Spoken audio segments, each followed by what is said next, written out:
This is like take 4 or 5, dealing with SD card issues here, but we'll see how well this works. This week, I've been dealing with weather. We've had flooding around the area. We've had thunderstorms, tornadoes. Well, it's Sharon, Pennsylvania. But needless to say, we're kind of huddled underneath my porch if it does start raining, because even though the sun's out a little bit, it'll still rain. It's just the way the weather is right now. But yeah, I seen that Navy Thomas 8 called me out about the Killer 650, asked me to basically review what I've came across with the problems with it. And I'll tell you, I didn't know there was a problem with any problems with the Killer 650s, to be honest with you. I just lied to you. Most of the problems with the major problems was actually taken care of before I got the Killer, the GOAT, we'll call it. He took care of the doohickey, he took care of the thermal bob, he took care of the subframe bolts, and there's a few other things too. And he did a lot of work to it. With me, since I've gotten it, well, I took care of the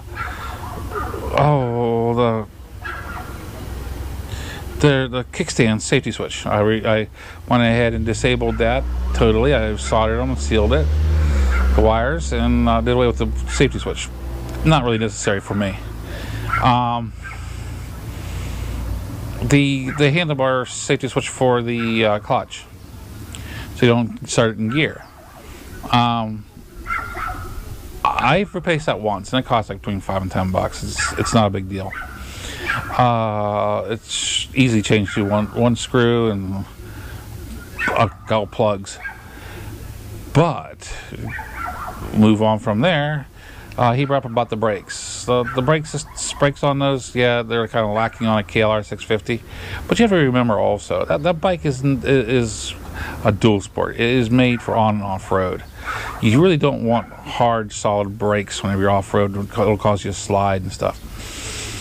And in situations it would be handy, but it's kind of like a teeter-totter. You got to balance it out. Now, the issues that I've came across with the brakes, with the calipers actually, is, well, a lot of it was created from the way I ride. The 4 C's in riding I used to do, and I've slowed down on that due to health issues. But what I came across that actually helped it out, because we get a lot of salt and grit and stuff put on our roads for ice and stuff, and that gets on your calipers. But I end up taking them apart. There's a little slide from the calipers that goes into a rubber boot to the back caliper. That gets stiff and hard. So what I ended up doing was I cleaned it up really good. Used a little really fine emery cloth to clean up the slides, and I added this Teflon. Oh, it's not Teflon. It's a well, it's to mind what it actually is. But anyway, they use it for repairing faucets. Actually, back in the day, it's just a lithium.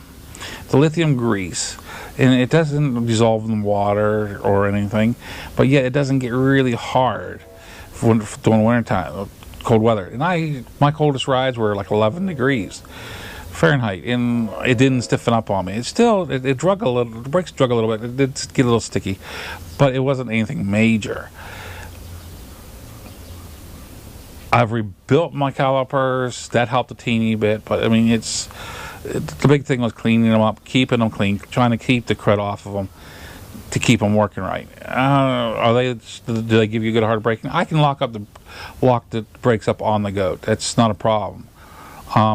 Matter of fact, there was a video floating around from the Buckeye Boys way back when. I don't even know if that's still on their channel or not, of where I was heading towards Mr. Palmer's on his Bergman, and I had the brakes locked up except for the front ones. I was feathering off and on, trying not to lose on it, but they were locked up. I had smoke coming from my tires.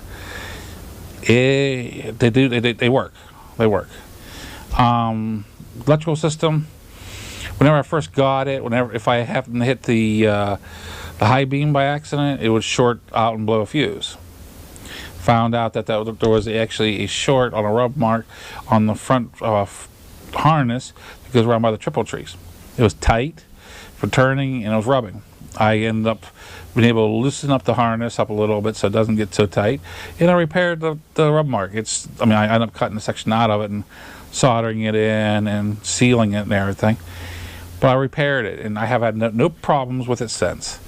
Now, there is a little reminder for if you own a KLR 650, whenever you replace your headlights. The headlights actually, there's an adapter on the back of the headlight that goes from the 2-prong headlight bulb that we have, it's a H7 I believe, into the 3-prong harness. Because the 3-prong harness, the plug is actually has 3 spots, even though they use 2 wires. Like an H4 I believe it was, but I might be wrong with that one. But anyway, it's an adapter, and it's needed to be able to hold. Helps with the position of the bulb too. There's 2 little wire.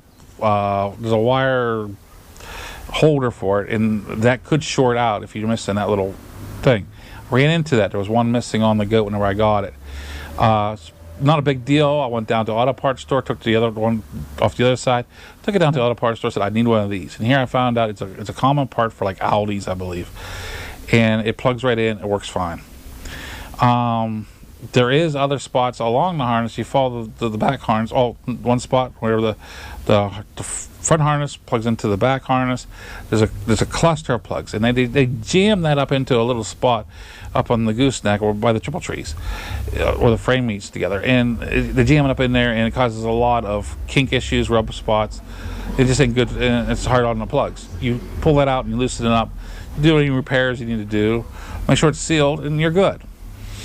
Further on down the wiring harness, even up on the handlebars, there's wires that they actually bridge off other wires, and all they use is these little crimp-on deals. And I found out that, well, in time, those will corrode and cause you problems.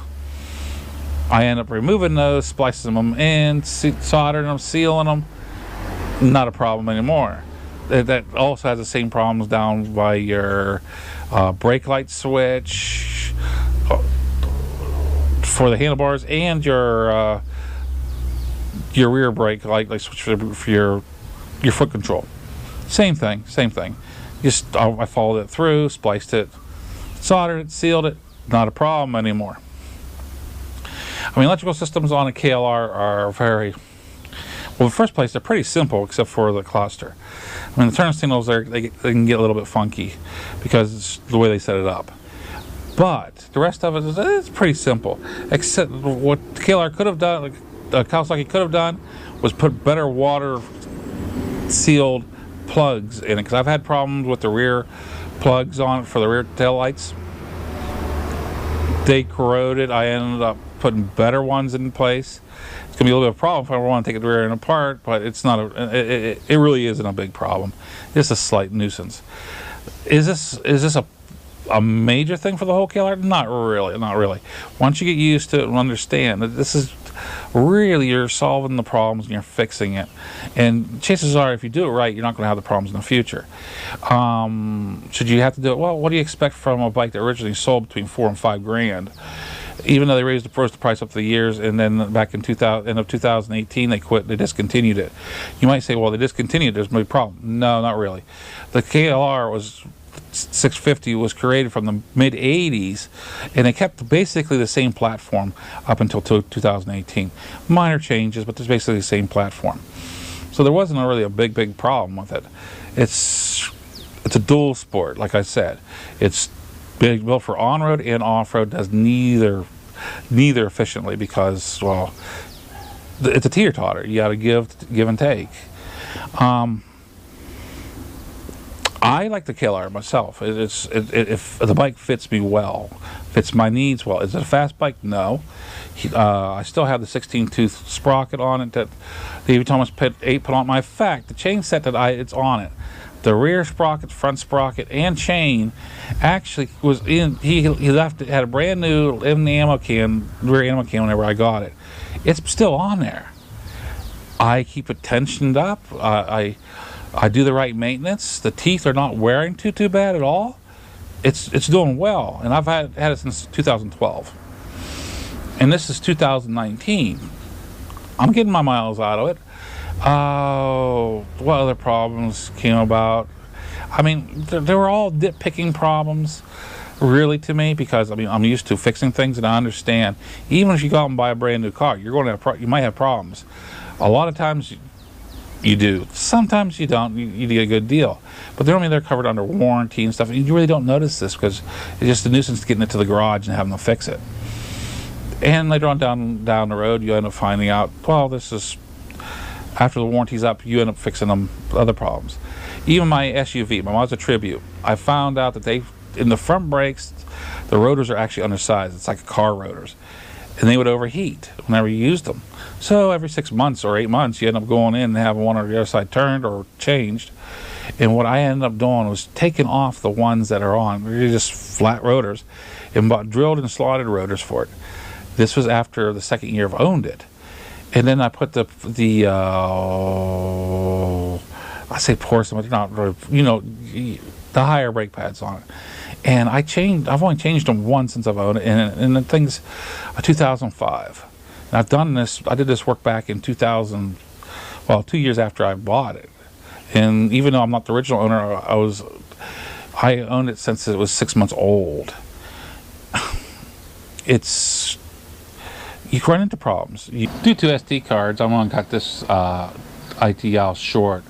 For some reason, the SD card is actually getting to be an error on it.